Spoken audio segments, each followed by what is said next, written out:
The Buddha said that once you are enlightened, you have two options. Either you just remain there sitting in Padmasana, or you can think of how to help others gain enlightenment. Ramakrishna Paramhansa gave the example that there was some high-walled enclosure and nobody knew what was inside. There was a lot of speculation. Like there's speculation about Nidhivan. In Vrindavan, there is a Nidhivan. So there's speculation that maybe the Raas Leela of Sri Krishna takes place at night in Seva Kunj as well. Many people, a lot of stories revolve that at night the animals also go away because Sri Krishna does the Maharas out there. And nobody goes in, all the locals, nobody goes in there, in this belief. So, I once asked Kripaluji Maharaj that this belief goes on in Vrindavan, that there's the Seva Kunj and there's Nidhivan, and Seva Kunj, the Raas Leela takes place. So, what is the truth about this belief? He said that, look, if by going there at night you can see the Raas of Sri Krishna, then why are you stopping people? Then take everybody and put them in there. Let them all have darshan of Sri Krishna. And if you say they go crazy, if they go crazy in love for God, then what is the harm? Let them all go crazy.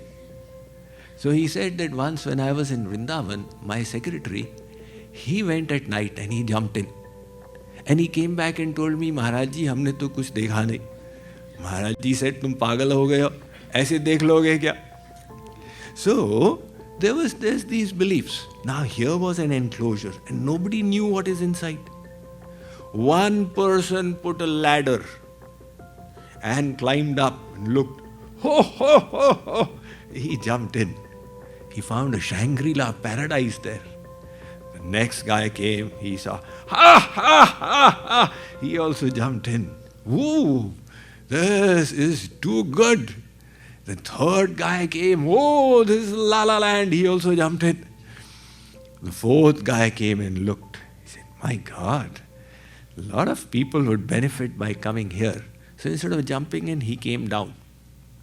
And he went and informed everyone, come on, take a look. If you come here, you will also enter this paradise. So likewise, after you are relishing the divine bliss, either you can keep relishing it for yourself or you think of how to help others relish it as well. So we talk about compassion, this concept of compassion. So people see it in a material way. Somebody is hungry, you give food to the person. It is compassion. Very well. But after 6 hours, the person is hungry again. Then again you give food to that person. Right? So the compassion doesn't serve a permanent purpose. Sometimes, in fact, the compassion interferes. One teacher told everybody, you need to do a good deed and come tomorrow and report to me. So they all came tomorrow. The teacher started asking the students, what good deed did you do? The student said, Madam, there was an old lady and I helped her cross the road. The teacher said, very good, very good, very good. Asked the next student, what good deed did you do?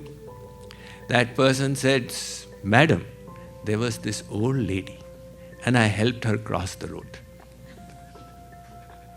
The teacher said, Acha. Asked the third student, what did you do? The student said, Madam, there was the old lady and I helped her cross the road. The teacher said that were there so many old ladies there? They said, no, there was only one lady, but she did not want to cross the road. It took 3 of us to take her across. So we did our good deed for the day. Likewise, you can do so many good deeds, But the source of all suffering is the Agyan within. The soul is covered by ignorance.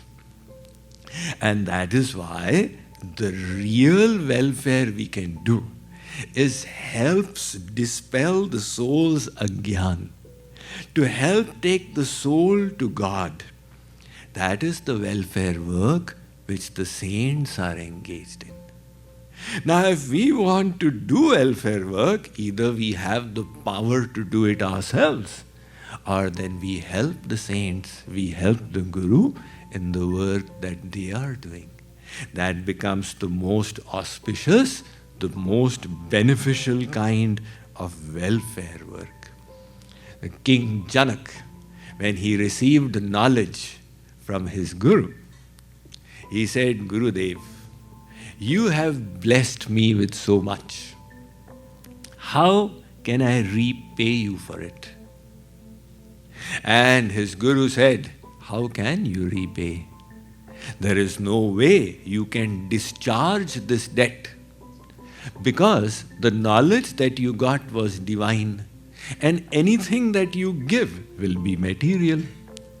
Ekameva aksharam yastu guru shishyam prabodhayet prithivyam nasti tadravyam yad dattva chanino bhavet. If the Guru has endowed us with one akshar, one syllable of knowledge, all the wealth in the world is not sufficient to repay that debt, because the knowledge we received was divine and the wealth of the world is all material. So Janakji's Guru said, what will you do? There's only one thing you can do. If you find somebody who is thirsty for this knowledge, you bestow it upon that soul. So that is the real charity. Now we don't have that ability to give lectures and convince people, but we can bring others to the mission. We can help spread the message so that thousands and millions and more people who have need for it, they can also truly benefit in a divine and spiritual way. So Sri Krishna is saying, Arjun, those people whose doubts are removed, who have become sinless, who have disciplined their minds and are devoted to the welfare of others, they become liberated from material existence.